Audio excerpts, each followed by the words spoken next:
Guruve Gaurachandraya Radhikaya Tadale Krishnaya Krishna Bhaktaya Tad Bhaktaya Namo Namaha Vanchakalpatarubhyascha Kripa Sindhuvaevacha Patitanam Pavanebhyo Vaishnavebhyo Namo Namaha Jaya Shri Krishna Chaitanya Prabhu Nityananda Shri Advaita Gadadhara Shivasari Gaura Bhaktavinda Hare Krishna, Krishna Krishna, Hare Hare, Hare Rama, Rama Rama, Hare Hare. Dandavat Pranam devotees. So, I received a request from a family to.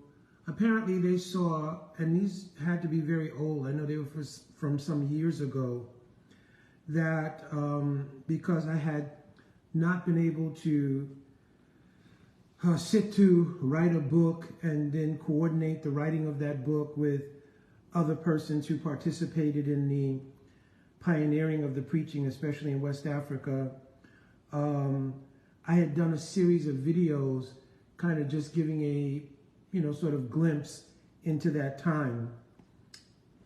And I think they might have saw one section of it or something, and they asked if I could redo that series.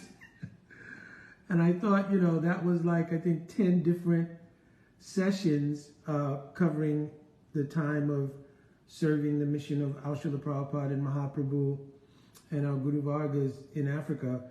And that would have been too long.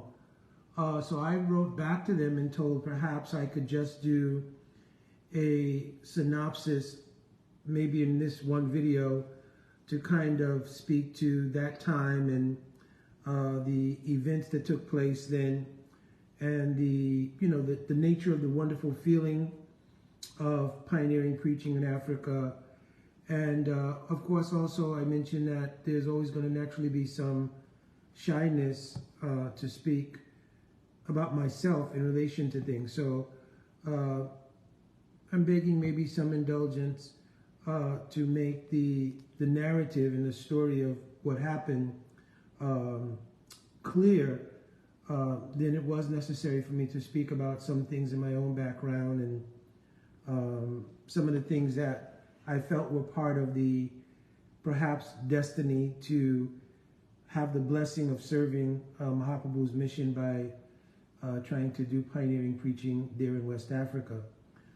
So first of all, there were many persons who, at different periods of time after the genesis of the preaching there, contributed to the overall manifestation of Mahaprabhu's movement being firmly established, especially in West Africa. I'm speaking now.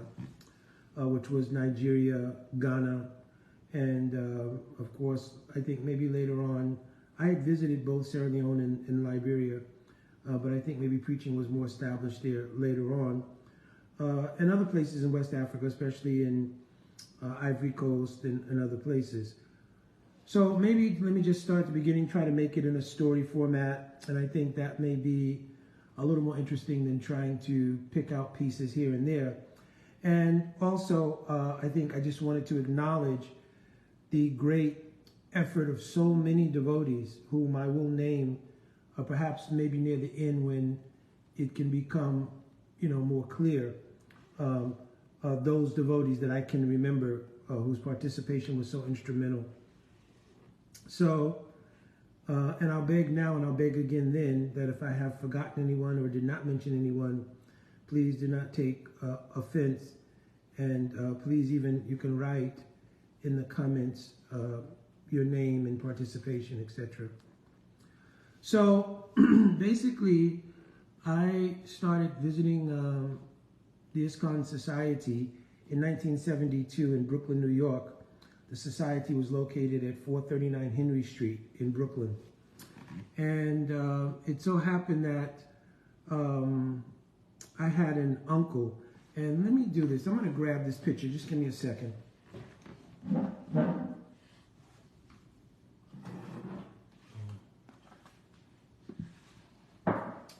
So this is a picture of my uncle. So I guess there might be some glare in the picture, everything. Oh, there's a better shot of it. But this picture was taken in the early 50s. And this uncle of mine was a disciple of Paramahansa Yogananda. And he taught Kriya Yoga and Hatha Yoga from the time of the 50s. And so at some point, he came to live with my mother and myself and my family in New York.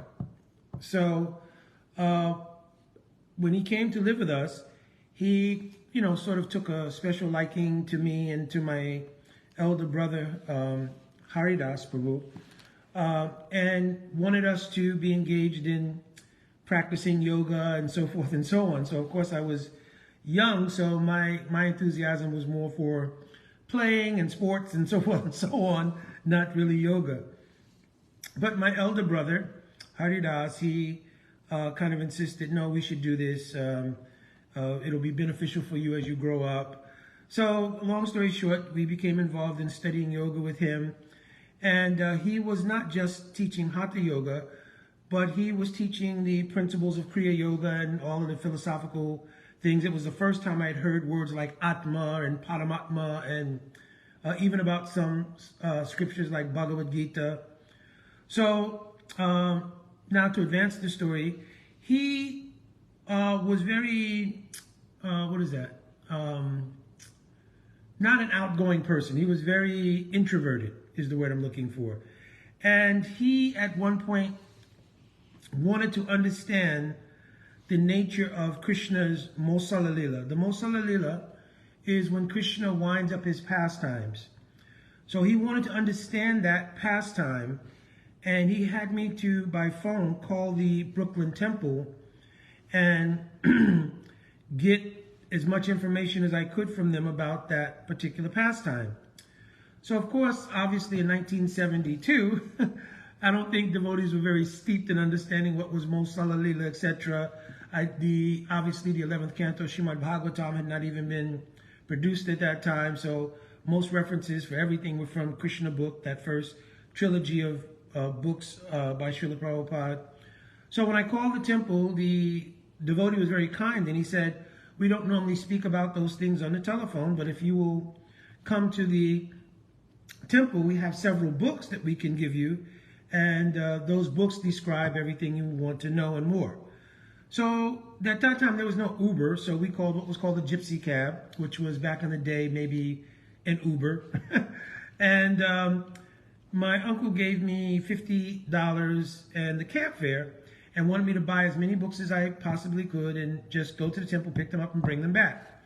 So going to the temple, devotee was very kind. He gave me a number of books, including Krishna book and Bhagavad Gita as it is, and some Mahaprasadam.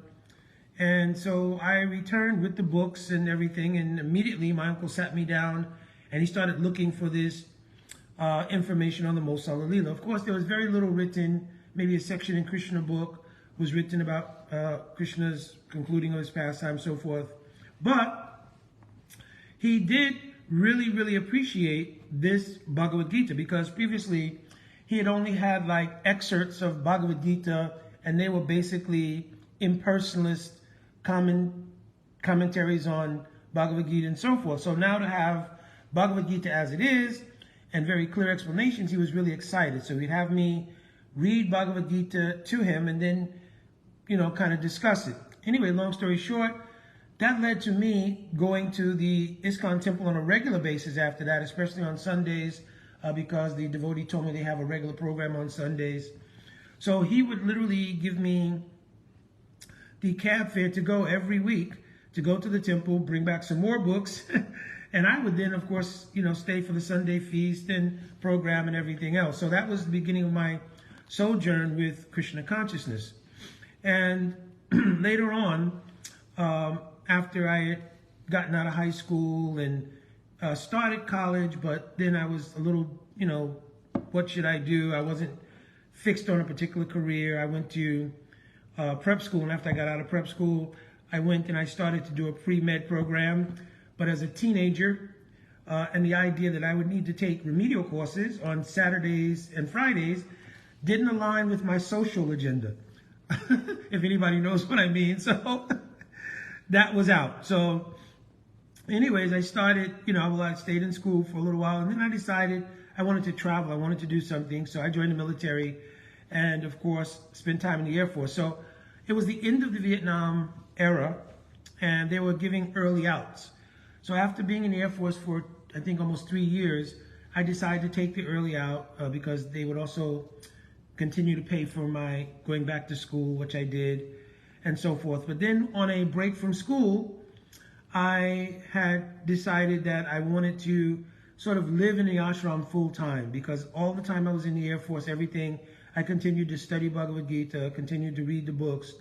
So some encouragement and enthusiasm had come in my heart that I want to live in the ashram and have the experience of living full time in the temple. So when I left the Air Force, I came back to New York, but because I had began to play music. I studied music before, but I began playing music, and then I began playing music professionally. So I got caught up in that, and that kind of prolonged my being able to execute my desire to go and live in the temple per se.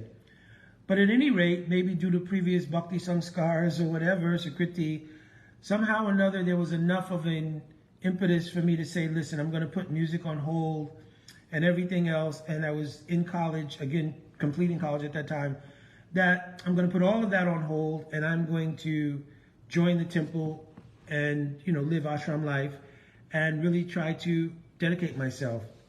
So I thought that New York City would be difficult for me because I was working there so much. I didn't want the distractions. So I went to Los Angeles, and that was in 1975. I joined the temple there, New Dwarka Temple, and I believe that was the first Bhakta program. It was run by one devotee now, Pujapad Dhanavir Maharaj, and one other devotee. And I joined that program and stayed there. I think I was there for maybe almost a year.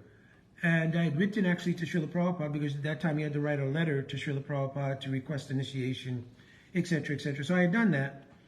But what happened was mail came. My family sent me some mail there, and in the mail was a letter from the Veterans Administration saying, we've seen that you've missed, I think it was 2 semesters already of school, and that if I did not, go back and begin to, finish school or whatever, then the stipend that I had been getting would be terminated.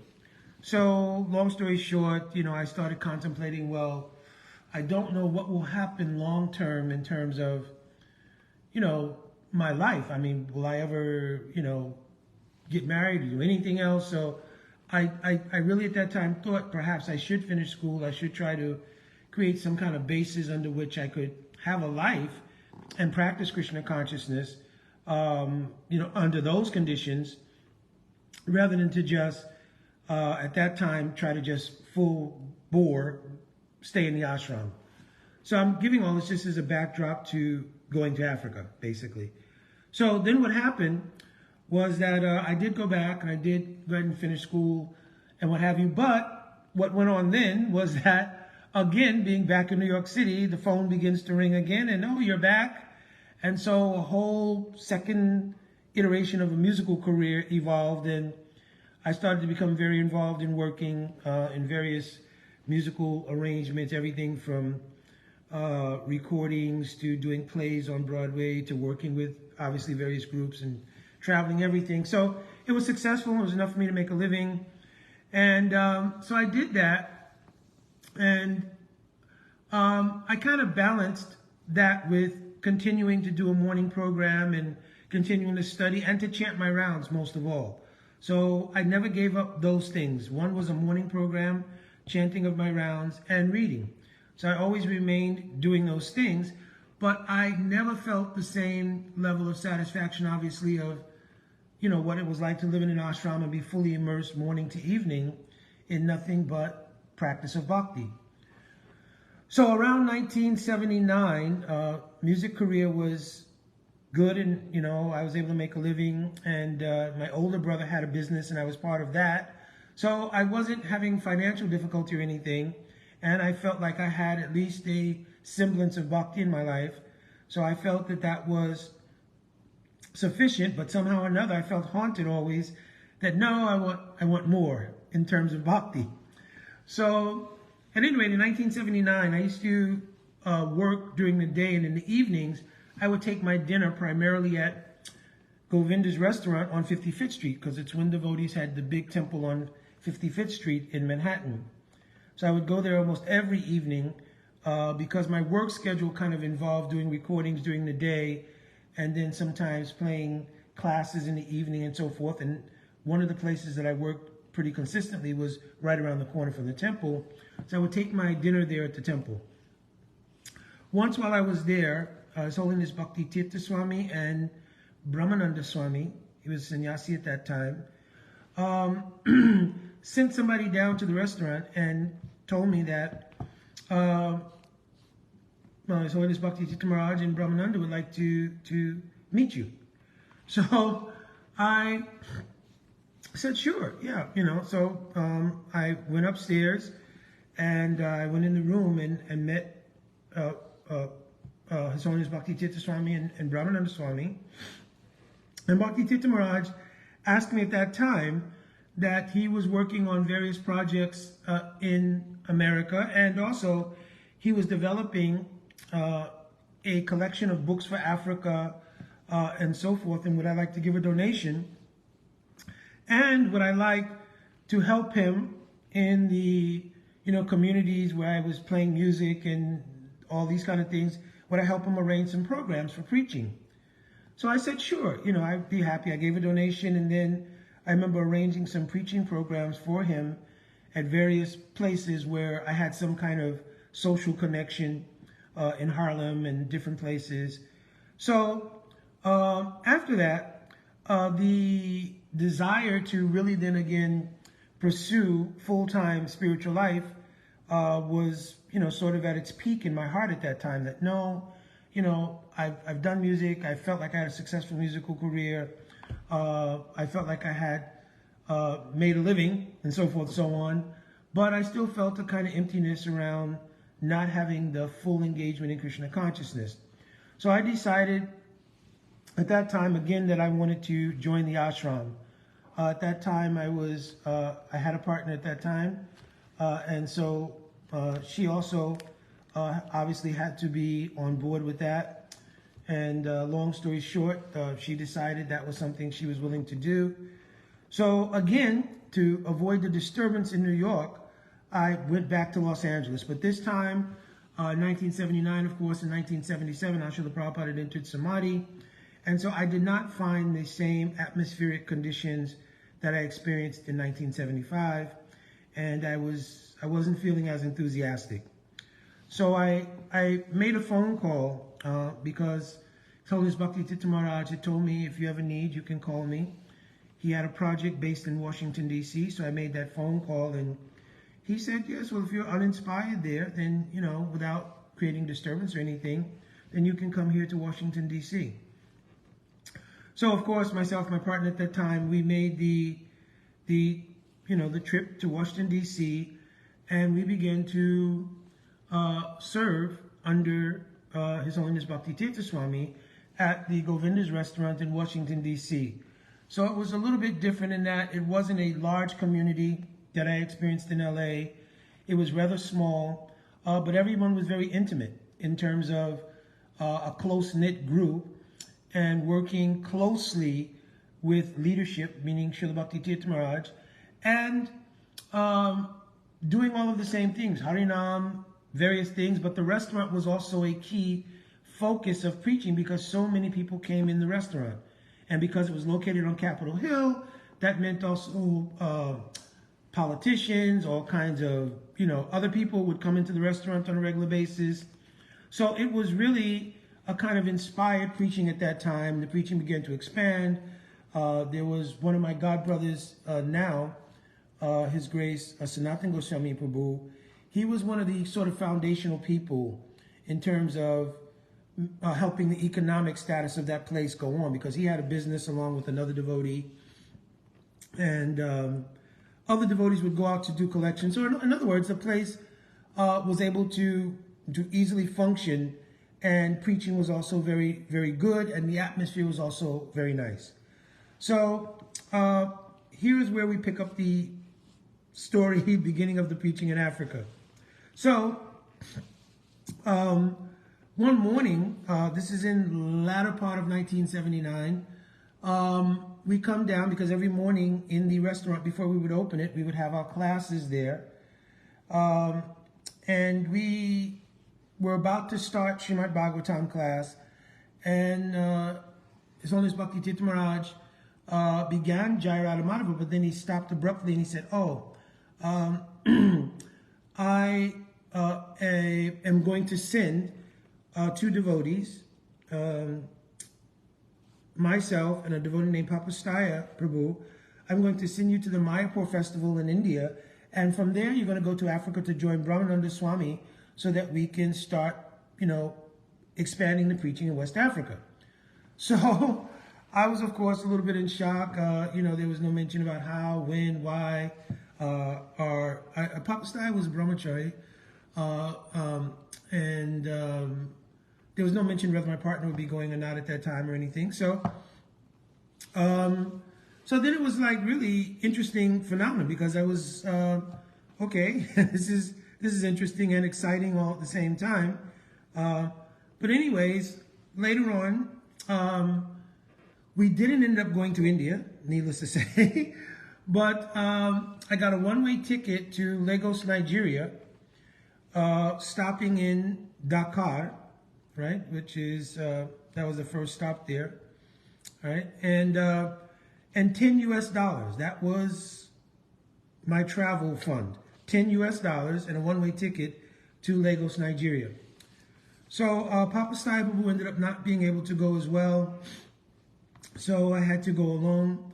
But I do remember, and the reason I brought up the previous history also was because my uncle, at one point, when I was, getting into my teenage years and becoming involved in athletics and martial arts and all kinds of other things, I was really at that point not really maintaining a consistent practice with yoga and everything. So we would have these discussions about how important it is, and eventually I got into a point where I said, well, listen, I was, this is part of my college days, and there was obviously also a secular interest in Afrocentricity and what was going on in the political dynamics of the African-American community at that time. And I remember saying that to my uncle, like, what will yoga and everything do for that purpose? And he looked at me really, really sternly, and he said, if you keep all of the training and what you've imbibed, and you continue to go to the temple and continue your practice, you'll have an opportunity to do amazing things for your people. Because he would say like that, because I kept saying, our people, he said, you'll do amazing things for your people one day. Jai Haribol Sadhan Siddha Prabhu. So that resonated with me as I was going to the airport, that almost like prophetically he had said that something would happen which would be a real hallmark point in my life in terms of doing service, because I also did a very deep dive and study into African cosmology, because I was a drummer in part, and had studied a lot of the African traditional spiritual theology and so forth and so on. So it's like so many things were intersecting at that point, that now I was actually going to Africa to serve the mission of Mahaprabhu, and all of the background I had and all these studies, all of that, and what my uncle had told me, this was all like intersecting at that time, and it was really pretty amazing. I remember arriving, the plane stopped first in Dakar, and when the doors opened, because a lot of people deplane in Africa right on the tarmac, and then you just walk to the terminal. So when the doors open, you get, just like when anybody's going to India, right? That first time you go to India and you land and the doors open, and back at that time you get the tropical air that floods the plane when the doors open. So it's very similar to that. So though my flight was going on to Lagos, I walked to the front and just looked out, and that was my first time seeing Africa, right? So that was my first time having any vision of Africa, and it was really, kind of awe-inspiring, because I thought, now I'm here doing a genuine seva in Bhakti. And I was just like really, really overwhelmed. Then we boarded back again. Anyway, I went and sat back down, and then the plane took off, and we landed in Lagos, Nigeria. So, of course, my first worry was getting in the country, because at that time I only had a one-way ticket. So I didn't know what would be the response to customs and all of these things, and immigration, having a one-way ticket. And I had $10 US, right? So when I got there, of course I had a letter from Brahmananda. And so I presented all of that. And the immigration agent asked, well, do you have a return ticket? And when is your planned date of return? So I told him that everything had been arranged by our organization, meaning, ISKCON, etc., and that I had this letter. So I presented the letter to him, and he said, well, normally this would not be sufficient for entry with a one-way ticket. If you had a round-trip ticket, then, even though your financial status is, meager, what to speak, $10 US, at least we could vouch that you have an organization backing you. So he said, but, because, you are claiming an organization here, we'll take the response that they could provide you with a return ticket. So anyway, long story short, he gave me entry. So after that big anxiety was lost, I was like very happy, because now I was here, and, there was no chance that I was going to be put back on a plane coming back without having a chance to do this seva. So I went outside, got a taxi.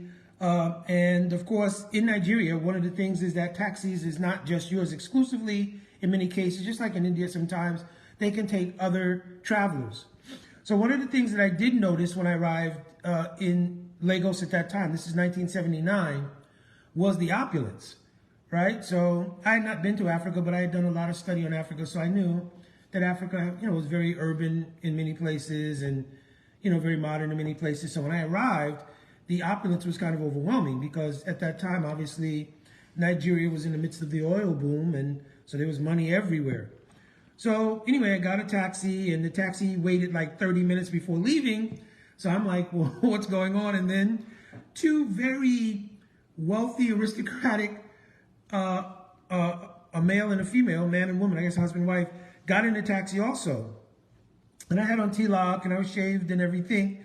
So they asked me, oh, who are you, and what are you doing, and etc. So right from the very beginning in the taxi, I had an excellent opportunity to start preaching. And I had one book with me, which I was reading on the plane going. And I remember giving them that book. I can't remember what it was. It maybe had been Life Comes From Life. I can't remember what book it was. But I gave them that book, and I was the first to be dropped off. So he dropped me off. And no, actually, I was second to be dropped off. So the cab driver got out to go and get my bags, everything. And I gave him $10, and I gave him the $10 US, and I was waiting for the change. And while I was waiting for the change, he was looking at it, and he said, like, where's the rest of the money? So I said, no, this is US dollars. So he said, yeah, but this is not enough as a ride from the airport. So he wasn't taking my bags out of the trunk. So then I started to panic a little bit. Well, how is this going to work out? So then one Indian gentleman who lived, and let me describe where he pulled up to. So this area in Lagos is called Surulere. And it's a kind of, it's not the top of the line area. It's not the bottom either, but it's not the top of the line area. And it was just a small flat, very much like if you go to India, you'll see, kind of small 2-story flats or whatever. So on the bottom, the flat belonged to one company. It was called Sun Factory, and it was a gentleman from Bombay who owned a textile firm that made plastics and so forth. So they owned that building, and the employees lived there, but he had given one apartment there, which was a 2-bedroom apartment, to Brahmananda Swami. So one gentleman who was a worker there, he came out from downstairs when he saw the taxi there, and he saw me. And he came out and he spoke to the cab driver and told him what the situation was. So the cab driver reluctantly just agreed to take the $10 and allowed me to go about my way. So anyway, at that time, the gentleman invited me into the apartment. He told me that Brahmananda Swami had gone with one other gentleman to sell books as they did every day downtown, and that he would be back a little later on in the afternoon. So it must have been around 1 or 2 o'clock. So I decided that I would accept the hospitality of the Indian gentleman. And I went in and I sat down, and he asked some questions, where are you from? And we did the small talk. And he said, would you like anything to eat? So I said, well, no, because I packed up some prasadam actually from the restaurant before leaving, and I still had some of that and so forth, so on.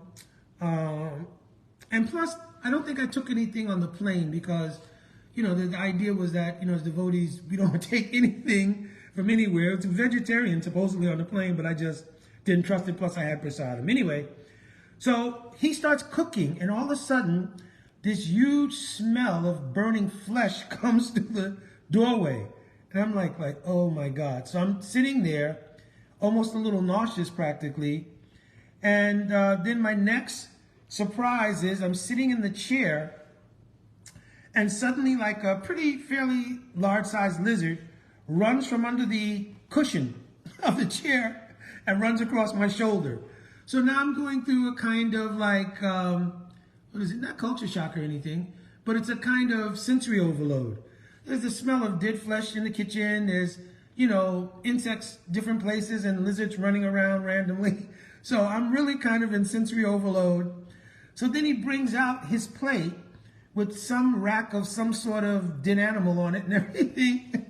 And he says, well, I know you guys don't eat meat, but I can scrape some of the vegetables out of the pot and give you that. And I was like, no, thank you. I'm like, good. And I showed him my little, I had a tiffin. And I showed him the tiffin. I said, oh, I have a little bit of prasadam left, and I'm pretty full anyway. And I said, I'd like to see the area, so I'm just going to wait outside. So that was my way to escape and to get outside. And I literally sat out there until Brahmananda came at around 5 o'clock. And he pulled up in a little Daihatsu, which is a very small sort of stick shift van. I don't think we have them here in America. But anyway, the Daihatsu was the vehicle they were using for going out and traveling and book distribution, so forth, so on. So at that time, Brahmananda got out of his vehicle, and one young African gentleman also got out. So the young African gentleman came up and he introduced himself, Brahmananda Prabhu, said Hari Bol, and told me where to come upstairs and everything. And he asked, his name was Dr. Martin. Martin, you can help him with his bags, and you guys coming up. But Martin came around and, we kind of embraced and we began talking. That person, Dr. Martin, is now our Bhaktivedanta Shanta Maharaj. So that was my first meeting with Pujapad Shanta Maharaj, right? Was there when I first arrived in Nigeria. He himself is from Ghana, but he was living in Nigeria and working there. He was doing journalism of some sort, I believe. And he lived right down the block from where we were staying. And he would go out every day with Brahmananda to distribute books. So Dr. Martin, we went upstairs, and then he promised me he would come in the evening and we could talk more, and that he would cook dinner for me, right? I'd have my first meal there with him and Brahmananda. So Brahmananda gave me one room. It was just myself and Brahmananda. And I know outside the door of our flat, there was a huge blue barrel. They're called jerry cans in Nigeria, but it was a huge blue barrel. And it was filled with water. So I really didn't know what it was for when I came upstairs. But then Brahmananda informed me, that's our bathing facility. You take water from there, because in the flat, sometimes the water would get stuck in the pipes and so forth. So just to avoid any complications with plumbing, just go fill up one bucket from there, take it into the shower room, and you shower like that. So it was some austerity, long story short. And I'm not going to mention the other thing. I don't think it's appropriate for here, but the toilet flushing was on a routine, right? You could not just flush every time. Anyways, it was pretty austere, to say the least. And the room situation, I had the room to myself, and Brahmananda Swami had another room. And the thing was the mosquitoes. The mosquitoes were like a trained combat army, because they would show up at their opportune time, and you had one of two choices. You could close the window and you would essentially roast, or you could crack your window and you would have to then go to war with these mosquitoes. So you know, I vacillated between the two options each night, and I tried different things like making my own screen, which I made out of like just some metal and so forth. But anyway, it didn't work out. Anyways, later on that evening, Bhakta Martin, who's now Pujapat Shanta Maharaj, he came and he cooked the first meal for me. Now, I had been living at Govinda's restaurant in DC. And of course, the devotees, they would just honor prasadam from the offering that was made from the restaurant prasadam. So it was the normal fare of that day, which was halava, pakoras, 2 kinds of sabji, rice, tamarind chutney, tamarind drink, this thing, that, right? So that was the daily fare. In the morning, of course, we would take fruit and everything, but when the restaurant opened, we would just honor evening prasadam there. And that was the fare on a daily basis. So when Pujapat Shanta Maharaj, and I know he's going to chastise me for this, when he came to cook dinner, he bought something that looked like a log when he first brought it in. But it's a yam, it's called yam, and he peeled it, and he began boiling it, and then he added tomatoes and so many different things, and then he began to stir it.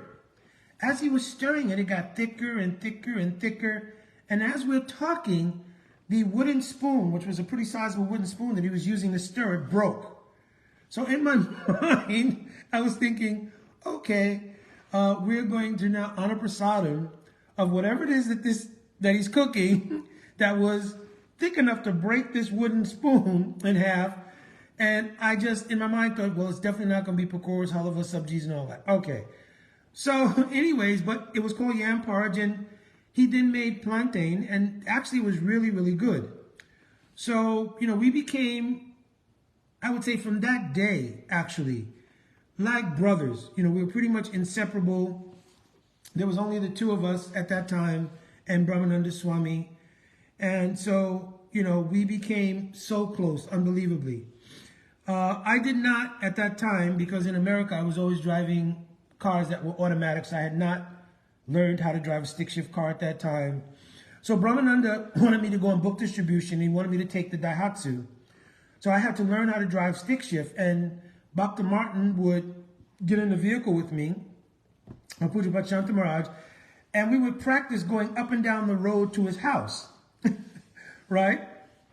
And so I remember the very first day that he was going to go with me, and we were going to go downtown and distribute books together, and we were taking the Daihatsu, that I had not completely mastered it yet. So I remember driving almost halfway downtown in one gear, in second gear or something, right?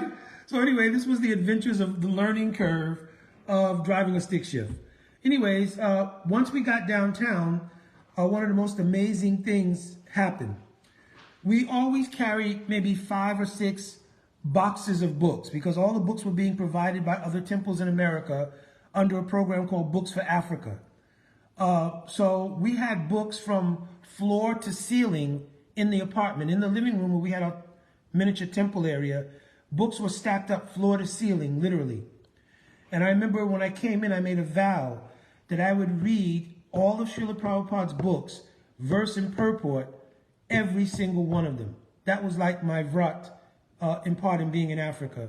And by grace of Guru and Gauranga, I was able to accomplish that there over the years that I was there. So, of course, reading through one time is not going to do, but it was a vrat, and I wanted to keep that vow. So, the next day that we went downtown for book distribution, we loaded up the back of the van with cases of books, primarily The Science of Self-Realization, Some Life Comes from Life, Beyond Birth and Death, A Perfection of Yoga, all of the books that we used to distribute primarily at that time. And we didn't really take sets of Srimad Bhagavatam out. We did take a couple of Bhagavad Gitas, not so many. So what we would do is we would start a kirtan, just the two of us. Madanga and kartals, and we would do kirtan, and a crowd would gather around. And when the crowd would gather around, I would give a small talk that this world is temporary, that the soul is beyond the material body, just very basic things regarding Krishna consciousness. And then I would say, we're willing to take any questions and answers, and if you really want all of your questions answered, Everything can be found in these books. So we would then start a dialogue of questions and answers, and it was usually a pretty huge crowd. So Shanta Maharaj, who was Bhakta Martin at that time, would be in one section, I'd be in another section, and we'd be answering questions and distributing books. So the very first day that I went out on book distribution, we were selling books and they were just going one after another. So then people gathered around in a crowd and people were, okay, I want one, I want one, I want one. So we would distribute books, and we had gotten down to maybe 4 or 5 books left of Science of Self-Realization in one of the boxes. So I picked up, I think, 1 or 2, and I was, telling about the monks, pick up the last ones. He said, no, just kind of leave the box. So I said, no, Prabhu, come on, we can't just, we have to get a donation, first of all, for the books, everything. He said, no, just leave it. I've come down here many times with Brahmananda, just leave it. So I was like really kind of perplexed. And he said, come on, Prabhu, let's go to the car. So I was really not willing to do that. I was thinking, no, we can't just leave the books. So I picked up 1 book, and I was saying, okay, we only have a few left. And that was like the cardinal mistake. I said, we only have a few left. People bum rushed me to try to get the last books. And that's why Shanta Maharaj, who had been doing this, told me, just leave it. People will work it out. Whoever's able to get there by their Sukriti, they will get the last books. But so now here I am in this big crowd trying to extricate myself, and, people are grabbing at the 1 book in my hand and, tearing the box up to get the other books. So I had never witnessed anything like that before in my life. So here was the standard of book distribution in Nigeria at that time, right? So, I believe, and I think when we were driving back, Bhakta Martin, he was laughing because he had told me, this is what happens, right? People really are interested in this is what will happen. So I was super enthusiastic. We had sold out of all the books, obviously. I went back. And Brahmananda, he had been doing this every day, so he knew this was the standard.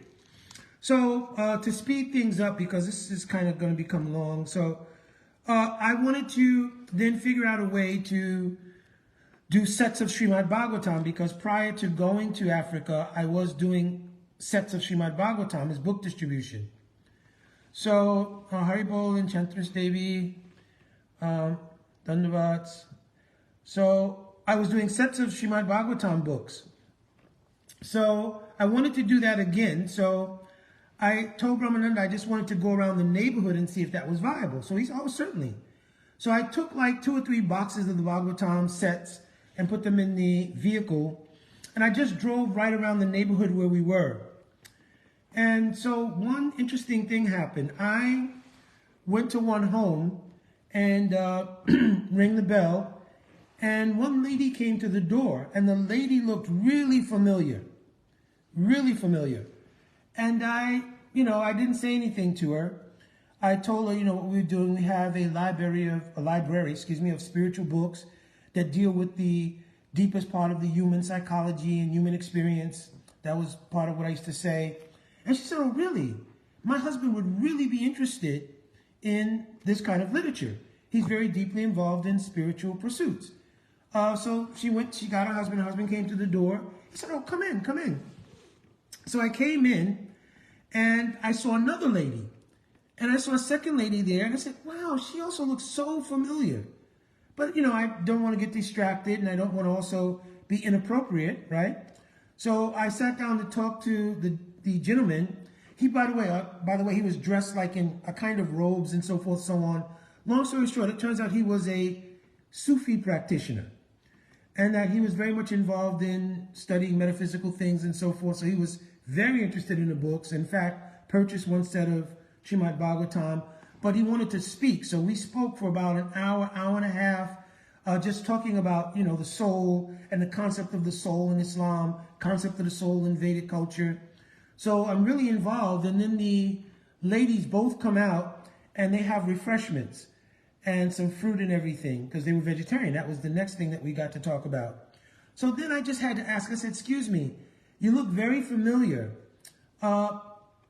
Have you ever been to the States? She said, oh yeah, myself and my sister. They weren't literally sisters, but it was a friend. Yeah, we're both from the States. I said, oh really? Yeah, I'm from America.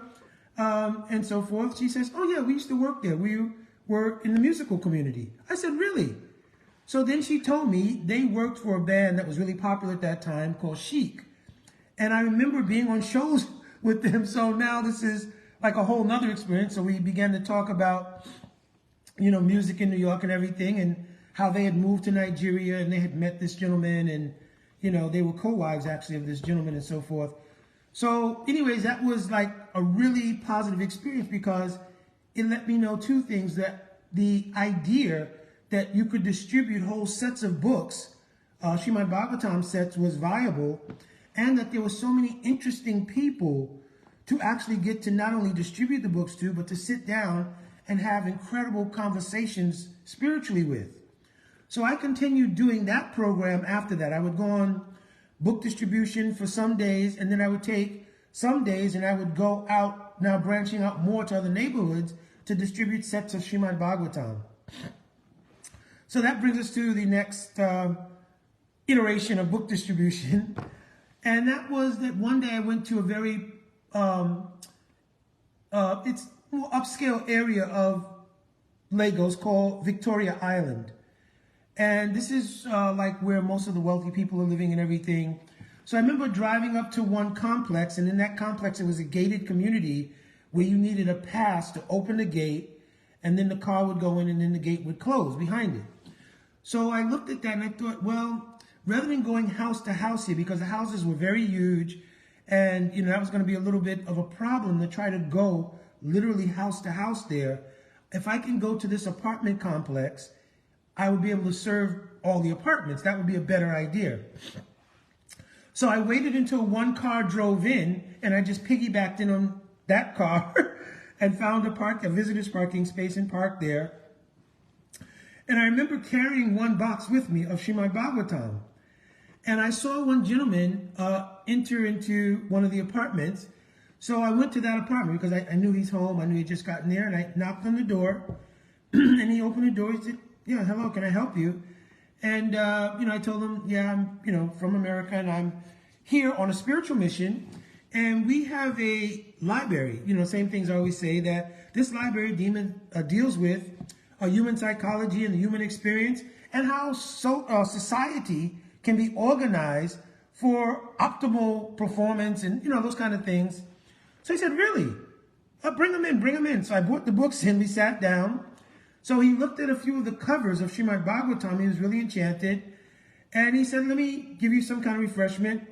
So that then became a dilemma for me, because I know hospitality, like in India, in Africa, is always they want to offer you something.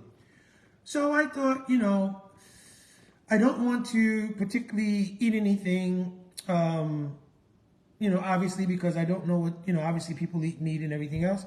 So I told him, well, any fruit or something like that is fine. So he said, oh, well, it's customary in Nigeria to have kola nut. So I did not know what it was, right? So he came out with a small plate, and he broke the kola nut into pieces and, gave me one piece and so forth, and some water. So we're continuing our conversation and so forth. So, I've taken a small bite of the kola nut. It was extremely bitter. So that was my one and only bite, right? And then I went to go ahead and give him his set of books and everything. He said, oh, by the way, I want you to also get one set for my for the other senator from my constituency. So then it rang in my mind that this building was where the members of parliament lived, right? They were all from different constituencies around Nigeria, and this was the place they lived when they were in Lagos. So I said, oh, yeah, certainly. So then I had a piece of paper, and I would put his name down and his constituency, whoever he was from, what state, and so forth. And I went to the apartment he told me and gave the same spiel, except that now I added, oh, that, the member from your constituency has told me and recommended that you should take these. Oh, okay, certainly. He took a piece. Customary, I have to eat a piece of kola nut. So now I'm thinking I found the secret to success, because now I can take a small bite of the kola nut, and that'll suffice as having accepted hospitality, right? I don't have to deal with eating various fruits in different places, right? Because I'm planning to go apartment to apartment here. So then I do that. I go to another apartment. Now I've got 2 names, 3 names, 4 names, 5 names. So everybody who looks at the list and says, yes, I'll take one. So now I've exhausted the 5 boxes I think I had of Srimad Bhagavatam sets. So I decided to, no, I had 1 box left. So then what I did was I took a couple of cantos out and I just told them, I can take your order and then tomorrow I'll come and deliver the order that you make. So everybody was taking orders for a set of Srimad Bhagavatams. I had their names, and the ones obviously that I did not give a set to there, I put down set to be delivered, set to be delivered. So I was completely happy. But I also noticed that I had a headache, and each apartment that I went to, I started speaking faster and faster. I also started, like, when I would go down to the car, I would like run up and down the stairs. I'm sweating. I'm like, what is going on here with this? So anyway, I thought, okay, I need to call it a day. I have enough orders that I need to first go back and kind of get these filled because I'm going to have to fill up the van to deliver the orders already made. Then I can take more orders.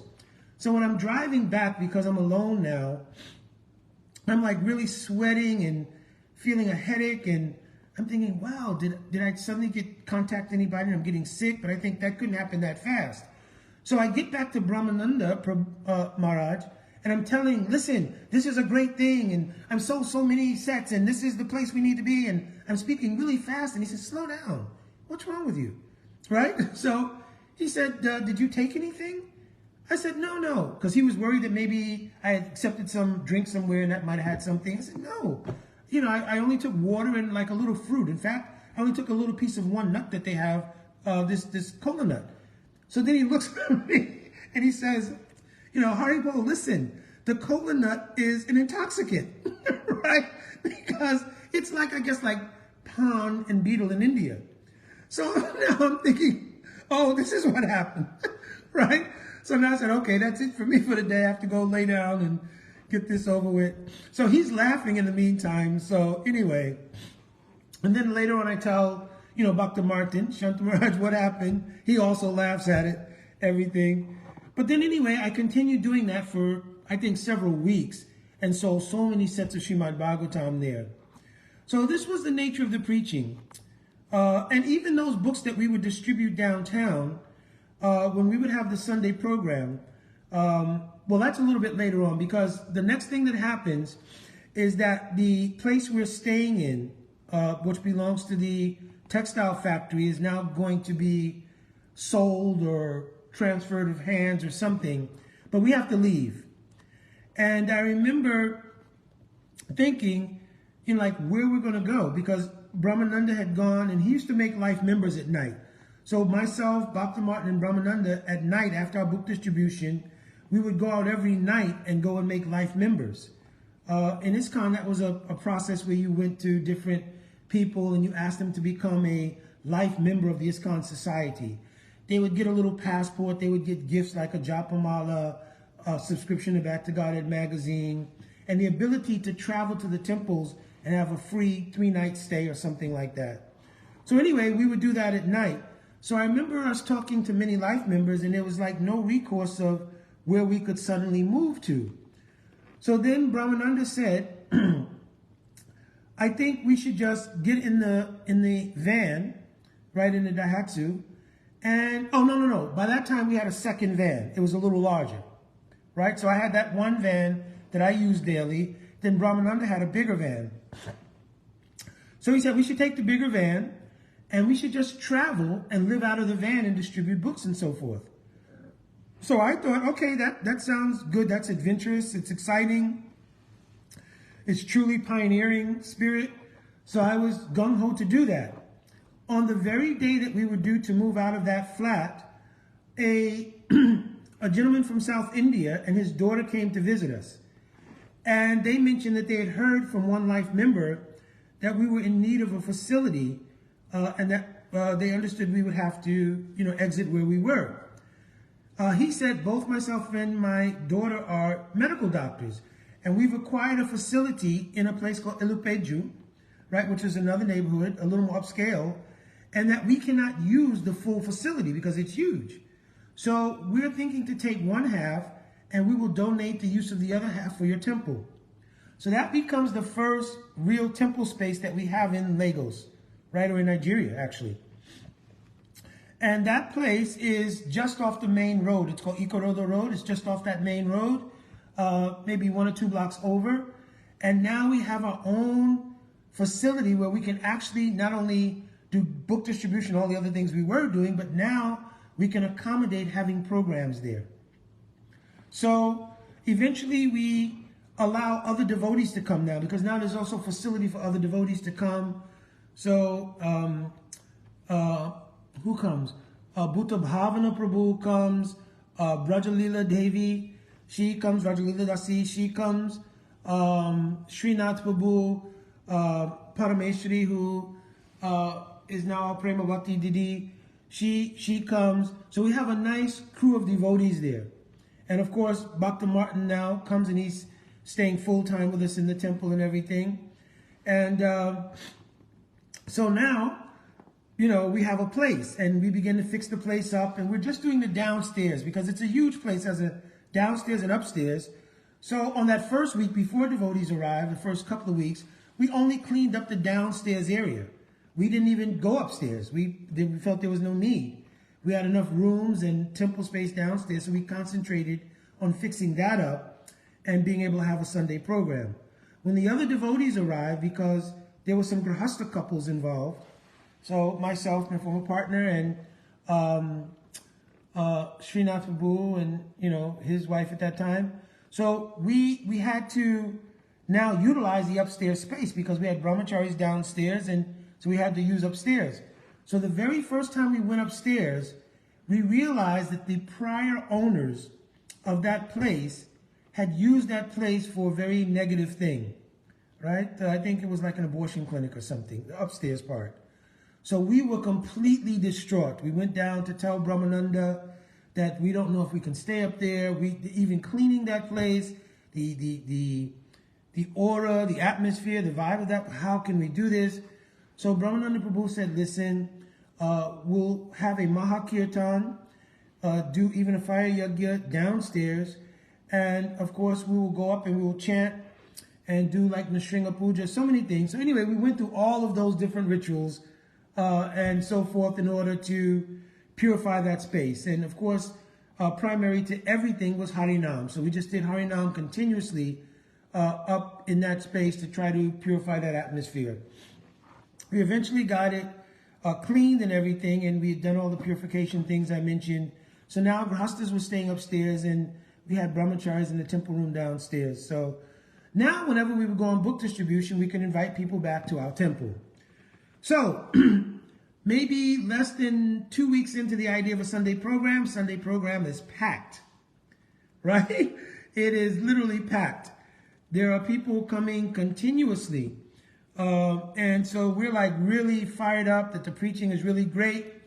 And one of the things was I would give class. If Brahmananda Maharaj did not want to give class, which many times he would delegate giving class to, you know, senior devotees who were there, because now we had other devotees there, Bhutta Bhavana Prabhu, Srinath Prabhu, myself.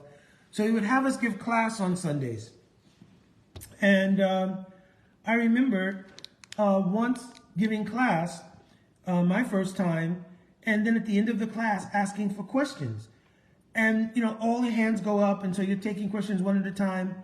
And everybody who asked a question pretty much had been somebody who had gotten a book on book distribution. So they wouldn't ask you a general question.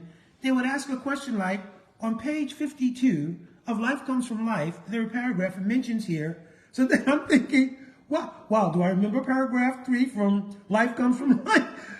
You understand? So the questions were so detailed and specific. So it was really ecstatic, just a question and answer session. So I remember at one point, we started for this, you know, for just to make the program viable in terms of time, we would, you know, have a small kirtan at the beginning, have a smaller class, and the question and answer session became the dominance of the class.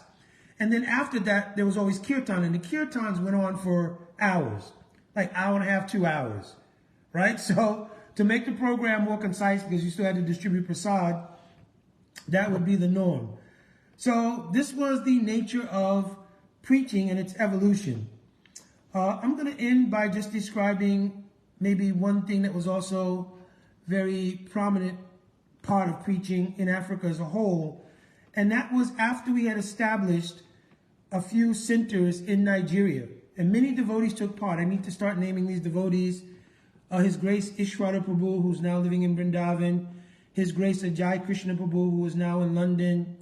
One devotee was named Shruti Kirti. He was a radio personality, and he used to do so much help. He became Shruti Das.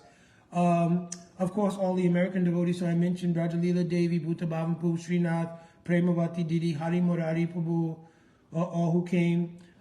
Later on, much later on, I think Sikhi Mahiti Prabhu came. Again, if I've forgotten any of the devotees who came, that. And then we have many local devotees who had joined. Of course, Ishwara, Chandrasekhara Prabhu, Gopal Prabhu. So just many, many stalwart devotees who were there in the beginning of the preaching in Nigeria. So, of course, other temples were opened in Calabar, in Benin, and other places. So Varaha Prabhu, all those devotees who came slightly later on, but who were instrumental in opening all these temples, much debt of gratitude is owed to everyone. So then the very next thing was that Brahmananda called me in the room one day, said, listen, we have done like yeoman's work here. I received a text from, not a text, but a message from Srila Bhakti Tirtha Maharaj that he believes that you should now go to open a temple in a different place. So we started thinking of places to go, like Cameroon, or to go to one of the countries where it was predominantly English-speaking, like Liberia, Sierra Leone. So I had gone to Liberia while I was preaching in Nigeria, and there was some danger there. So we decided to hold on that. Sierra Leone, we didn't feel at the time that there was enough of a foundation to really get something going.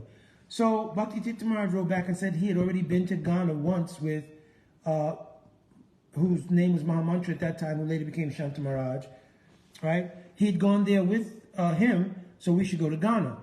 So then I remember we packed up, myself, Shanta Maharaj, Rajalila, and one other devotee named Lakshmi Patidas. And we took a vehicle and we drove from Ghana through Benin, then through Togo, and into Ghana. And it was the most wonderful trip because you're driving along the coast of Africa and it's extremely beautiful and everything. Especially when we got to Togo, to Lomé, it was extremely beautiful. And I think I told jokingly one story of how I did some very not intelligent thing in Lomé, right? But anyway, so we enter Ghana, and of course, the preaching in Ghana begins. And for me, that was one of the greatest experiences of preaching in my whole life. Of course, now having come under the guidance of Srila Gurudev and continuing to travel and preach regularly, there's so much depth of understanding and so many other things by the grace of Srila Gurudev and our Guru Vargas that's there. But as a spirit of serving the movement of Mahaprabhu at that time, it was completely amazing. So after we, slept a couple of nights in a hotel because we had nowhere to stay literally, and we would go to a relative of Shanta Maharaj to take prasadam, and the prasadam was amazing. It was always simple but amazing. And then we finally got one place, and that place was in a neighborhood called Alajo, and we got a small house, and at that time, we went out and started to do the same thing we did in Nigeria, take out books, preach, and immediately a couple of devotees joined. Ekachakra Prabhu, and I think Gyanadas started coming. He hadn't joined yet, but he started coming, and one Bhaktin Elizabeth, one Mataji. So we began just that small crew in the house of Alajo, going out daily, preaching, distributing books, doing so many things. And then eventually, we started getting more participation. People were coming to the temple on a regular basis, not moving in because we didn't have facility. But we decided we needed to get a bigger temple. So Pujapat Shanta Maharaj, who was Mahamantra at that time, he went back to Nigeria to tell Brahmananda the success we were having and to see if we could get a fronting of some funds to get a bigger place. So Brahmananda was pleased with what was going on, and he gave some money, and we had also raised some money there in Ghana. And we were driving around, and we came to one neighborhood called Adoko. And in Adoko, there's like a hill. So we drove up that hill, and we got to the top of the hill. There was a huge mansion, which was unfinished, but it was right at the top of the hill and oversaw the entire area. So we thought, oh, we have to get this place. So we contacted the owner, and he said, yes, I can lease this place to you, but it's pretty expensive. So the money that Mamantra Prabhu, Shanta Maharaj had gotten from Brahmananda, what we had raised in Ghana, we gave that to him, and with a promise to give him more. So actually, Shanta Maharaj had to go back to Nigeria and get a little more money because we told Brahmananda what we had acquired. So we got a little more money, and then we came back, and also, yeah, I think Rajalila Dasi had come back to America at one point and was doing Sankirtan and also raised some money. So between those sources, we were able to get that facility. Once we got that facility, preaching just overnight practically sort of exploded. So Gyanadas moved into the temple. Jiva, he kind of joined when we were in Alajo actually. But he, moved in full-time there as well. Ekachakra, just so many, Ramanuja, Prabhu, Ahimsa, so many devotees I'm thinking now by name. Srivas Prabhu, now he's actually a guru, doing the service of guru in Africa, right, in Ghana, right? Later on, His Holiness Bhakti Dhyadhananda Maharaj, I believe. His name was Parikshit Prabhu at that time. Very sweet devotee, always very dedicated and serious. He came later on. But all of those persons who are now serving in the role of guru there, they all had come in various iterations back at that time. I think Parikshit, who's now Bhakti Dhammadham Maharaj, he came a little later on. And Bhakti Vasudev Swami also came later on. But in Ghana, it was just so amazing, the preaching facility and the amount of devotees who were coming. It got to a point where when we would do Harinam, we would do Sundararti first. Then we would come onto the porch area of the temple building. And we would start a kirtan. When we would start the kirtan, we would then come out of the gates into the main area. And there was a market right across the street from the temple. The market would shut down, and they would take torches, and they would follow us. And as we passed each marketplace with each set of vendors, they would do the same. So by the time we got down to the main road at the bottom of that hill, and I would think the complete circle from the temple to the bottom to the main street there, around and back up, maybe a mile and a half, something like that, I would conjecture. But all of the different vendors would shut down, and we'd have all these torches and maybe 100 and something people on the Harinam. They would circle all the way back to the temple. And then we would go up on, again, the balcony area of the temple, the first floor balcony area, and we would go into the rip-roaring Haribol, Haribol. And so you'd see all of these torches and everything. So it's just like something out of Chaitanya Charitamrita or Chaitanya Bhagavat. So it was so inspiring. And then we would conclude with the Nrsimha Pranam, because at that time in this context, that's what we did. And, after that, everyone would go back to their respective markets. The lady directly across the street, she would give us a big bag of sort of what is, I don't know in America what you, it's like a donut, but without the hole, right? She'd give us a big bag of those to share.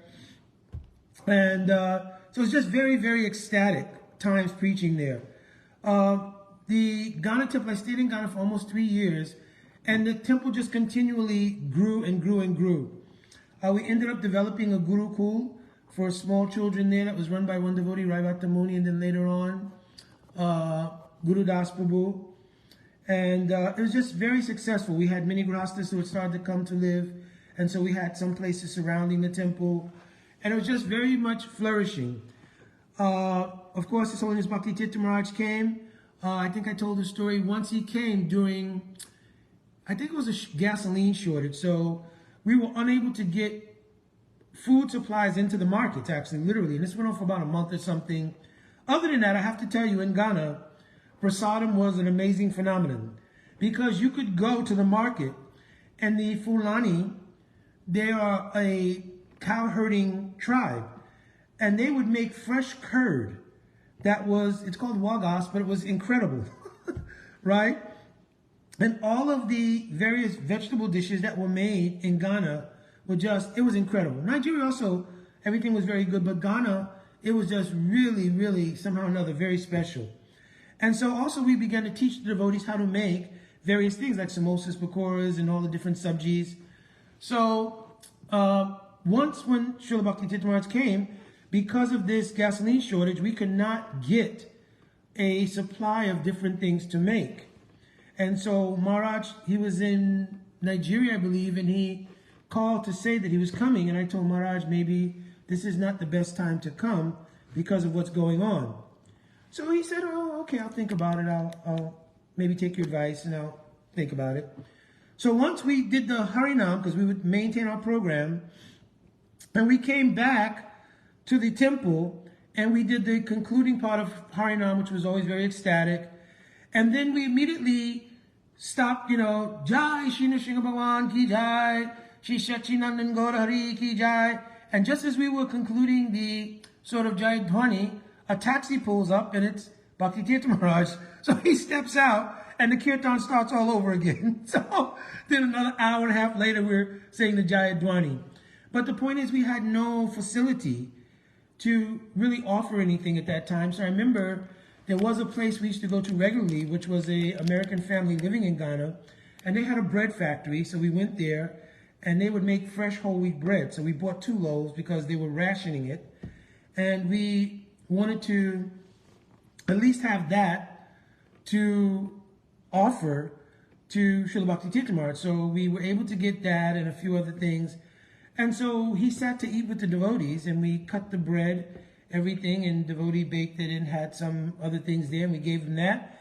And the devotees basically had 3 things: peanuts, bananas, and oranges. That was the meal at the time because we didn't have any other sources at that time.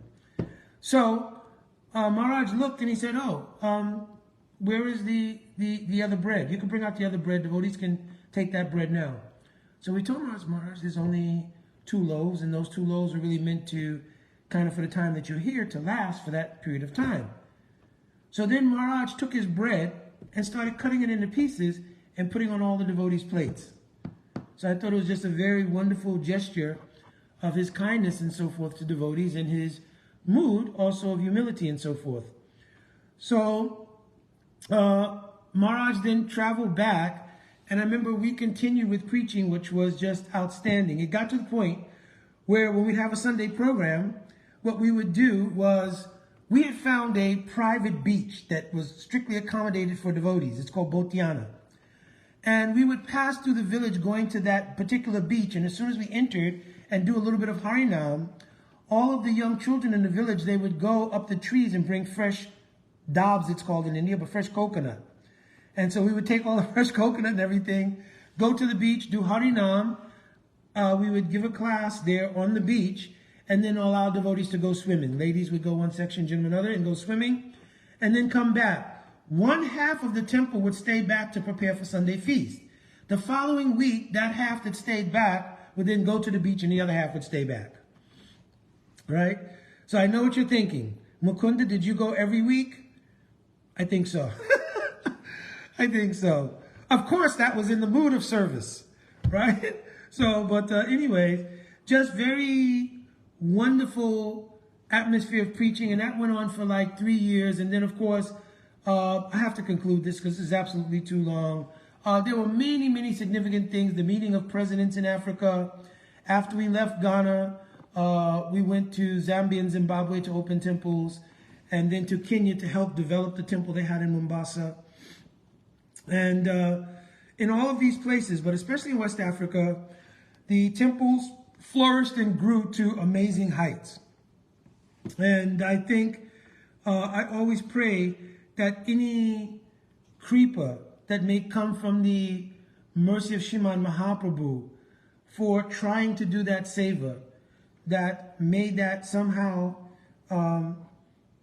be a sprinkling on me in my continued effort to understand and reach Radha Dasyam and pure love of God. So I'll have to end here because this is extremely long. Like I said, I did this before in 10 different videos. But the devotee asked, and they were very sincere devotees, and they wanted to understand that sort of synopsis, at least, of the adventures of pioneering and preaching in Africa. It's something that I cherish always and still to this day. Even on my Facebook page, you can see the picture there of many of the devotees that I originally spoke about. That picture was taken perhaps in 1981 or something, and it's all the devotees who had helped to form that second temple in Lagos in Ilupeju. We're standing outside the door at that time.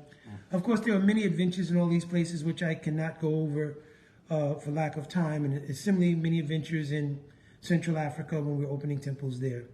But I beg devotees, please give me your kripa, and please, if anyone takes up inspiration like that, it is never too late to pioneer Krishna consciousness somewhere in the world.